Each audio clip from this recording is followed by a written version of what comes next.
Hello दोस्तों। मेरा नाम दिनेश कुमार। पिछले क्लास एलसीएफ एचसीएफ की बात किए थे और पूरे एलसीएफ एचसीएफ में आज एक फार्मूले का प्रयोग होगा जो पूरे एलसीएम एचसीएफ में सिर्फ यही एक फार्मूला होगा। इसके अलावा सिर्फ कंसेप्ट होगा। तो आइए फार्मूले को देखते हैं। तो फार्मूले में क्या होता है, फार्मूला कंसेप्ट क्लियर रखिएगा। फार्मूला होता है सिर्फ यही दो फार्मूला पूरे एलसीएम एचसीएफ में लेंगे, इसके अलावा सिर्फ कंसेप्ट पे क्वेश्चन बनेगा, कोई फार्मूले की आवश्यकता नहीं है। तो आइए देखते हैं। यहाँ एक फार्मूला है पहली संख्या गुने दूसरी संख्या बराबर एलसीएम गुने एचसीएफ, और एक फार्मूला है दो संख्याओं का गुणनफल बराबर एलसीएम गुने एचसीएफ। यानी ये दोनों फार्मूला को देखा जाए तो पहली संख्या गुने दूसरी संख्या बराबर एलसीएम गुने एचसीएफ, और दूसरा फार्मूला है दो संख्याओं का गुणनफल बराबर एलसीएम गुने क्या, एचसीएफ। लेकिन अगर फर्क देखा जाए तो फर्क दोनों में क्या है, समान, कोई फर्क नहीं है। दोनों में देखा जाए तो फर्क समान, कोई यानी कोई दोनों में से किसी में कोई फर्क नहीं है। यानी दो संख्या, पहली संख्या और दूसरी संख्या को हम दो संख्याओं का गुणनफल भी बोल सकते हैं, है ना।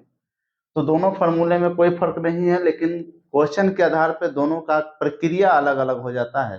ये दोनों सूत्र कहाँ प्रयोग होंगे, आइए देखते हैं। तो पहला क्वेश्चन है आपका कि दो संख्याओं का एचसीएफ 16 और एलसीएम कितना 160 है, इनमें से एक संख्या 32 है, तो दूसरी संख्या क्या होगी, है ना। देखिए इस प्रश्न में एचसीएफ की बात किया है, एलसीएम की बात किया है, पहली संख्या की बात किया है और दूसरी संख्या की बात किया है। तो ऐसे प्रश्न में आपको देखना है कि देखिए एचसीएफ भी है, एलसीएम की बात हुआ है, पहली संख्या की बात हुआ है और दूसरी संख्या की बात हुआ है। तो जब इस चारों संख्याओं की बात हुआ तो चारों किस फॉर्मूले में आधारित है, तो इसमें देखिएगा तो पहली संख्या भी मौजूद है, यहाँ दूसरी संख्या भी मौजूद है, इसमें एचसीएफ भी मौजूद है, इसमें एलसीएम भी मौजूद है, यानी चारों के चारों इसमें मौजूद है। तो यहाँ फॉर्मूला हम लगा सकते हैं पहली संख्या गुने दूसरी संख्या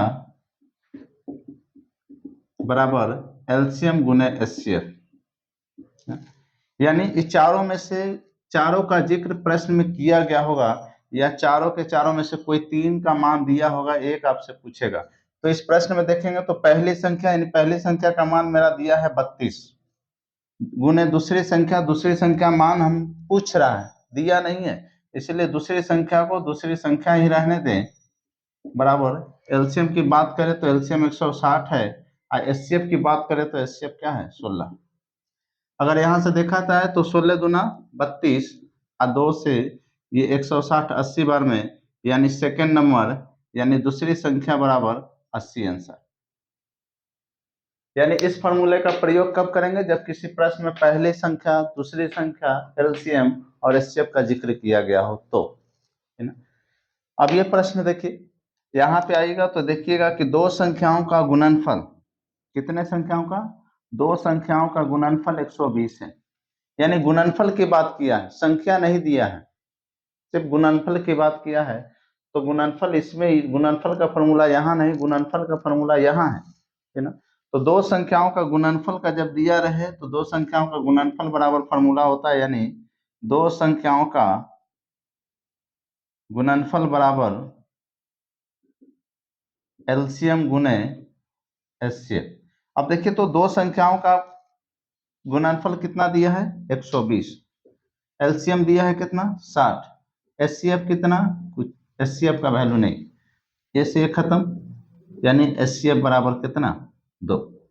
यानी यहाँ अगर देखा जाए, अगर यहाँ की बात देखा जाए तो एक सूत्र यहाँ एक सूत्र यहाँ, यानी पूरे एलसीएम एचसीएफ में सिर्फ यही दो सूत्र का प्रयोग करना है और कहीं सूत्र का प्रयोग नहीं करना है। ये दोनों सूत्र का प्रयोग किस प्रकार के प्रश्न में किए जाएंगे ये आपको दर्शा दिया गया है। अब यहाँ देखिए, यहाँ से अगर ये एचसीएफ का अगर यहाँ देखा जाए तो एचसीएफ बराबर कितना, 2, एचसीएफ बराबर 2। अब जितने भी अगर सूत्र की बात करें तो कोई और सूत्र नहीं। आज के बाद अगली वीडियो मिलते हैं। आज भर के लिए इतना ही। जय हिंद।